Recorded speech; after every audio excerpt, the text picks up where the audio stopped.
아침에 에키스라고 할 수 있습니다. 그 에키스의 첫 부분이 행복에 관한 것입니다. 예수님의 행복론이라고 할 수도 있습니다. 세상 사람들은 부자가 됨으로써 행복을 찾고 또 높은 자리를 차지함으로써 행복을 찾고 명예를 더 높임으로써 행복을 찾으려고 합니다. 요즘 식물인간이 되어 있는 재벌 총수가 있습니다. 한국 현대사의 부와 명예를 독차지한 장본인입니다. 해군기지 건설 성공을 못 시키면은 삼성물산 문을 닫아라고 명령한 사람이고, 그 부하 직원들은 몸이 굳은 상태에서 밤낮으로 지금도 이 해군기지를 건설하고 있습니다. 이분이 연세가 72세인데 식물인간이 되어버렸고, 그 많은 부와 명예가 무슨 소용이 있는지 우리들 하여금 다시 생각하도록 만들고 있습니다. 이에 반하여 예수님의 행복론은 사뭇 달라 보입니다. 마음이 가난한 사람들이 행복하다든가, 슬퍼하는 사람들이 행복하다든가, 박해를 받는 사람들이 행복하다든가 하는 것입니다. 오늘 말씀하시는 예수님의 행복론 중에서 첫 부분은 행복하여라 마음이 가난한 사람들, 하늘나라가 그들의 것이다 입니다. 가난한 사람들은 루카복음에서 우리가 경제적으로 가난한 사람들이라고 이해가 하고 있는데, 마태복음에서 마음이 가난한 사람들은 또 무슨 뜻일까 얼른 이해가 안 됩니다. 학자들은 루카복음의 그 가난한 사람들과 똑같은 개념이라고 이야기를 합니다. 그러면서 다음과 같이 마음이 가난한 사람들에 대해서 정의를 합니다. 사회적으로 정치적으로 억압과 차별을 받고 경제적으로 가난하게 되었고, 그래서 하나님께 하루하루를 의탁해야만 살아갈 수 있는 사람들이 마음이 가난한 사람들이라고 합니다. 이런 관점에서 보면은 자발적 가난을 택한 수도자들은 이 범주에 들어갈 수도 없습니다. 부와 명예를 또 가지고 있으면서 그 부와 명예로부터 자유로운 사람들도 이 가난한 사람들 범주에 들어갈 수는 없습니다. 저희 예수의 선배 시모님께서 며칠 전 하나님 품으로 돌아가셨습니다.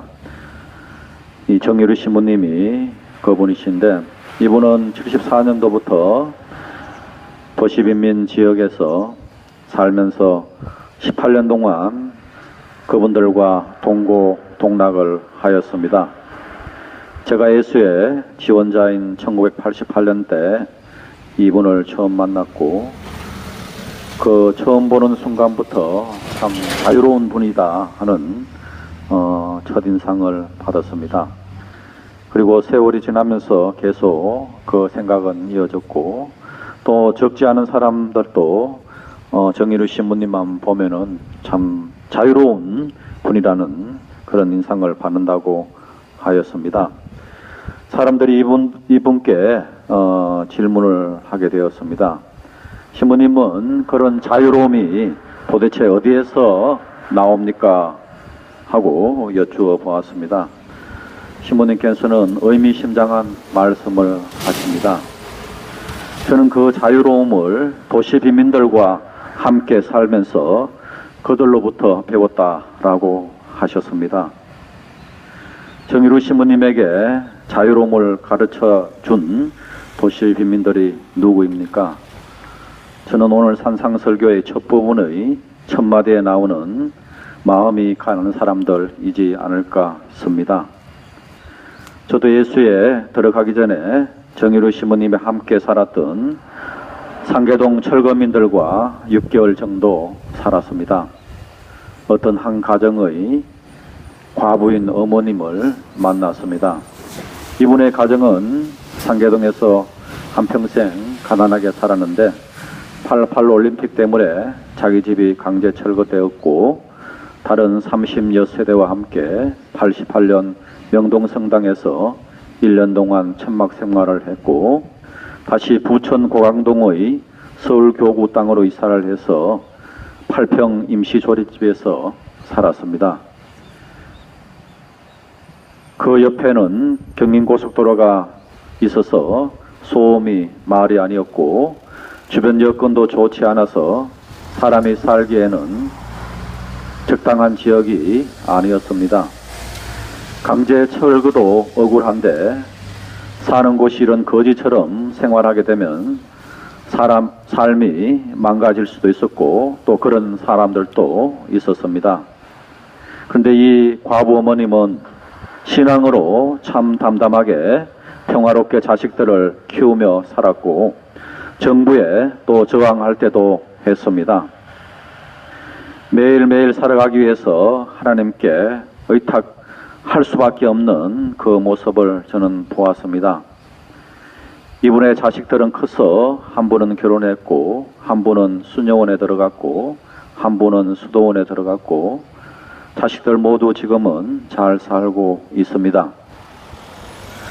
오늘 복음의 예수님의 행복론의 뒷부분에서 평화를 이루는 사람들이 행복하다고 했습니다. 그리고 나 때문에 박해를 받는 사람들도 행복하다고 했습니다. 이곳 해군기지 앞에서 강정 공동체, 제주 공동체, 한반도 공동체, 아시아 공동체의 평화를 만들려고 하는 저희들에게 큰 위로가 되는 말씀입니다. 앞으로 지방선거가 끝났고 우리들의 앞길에는 더 많은 모욕과 박해가 올 듯합니다.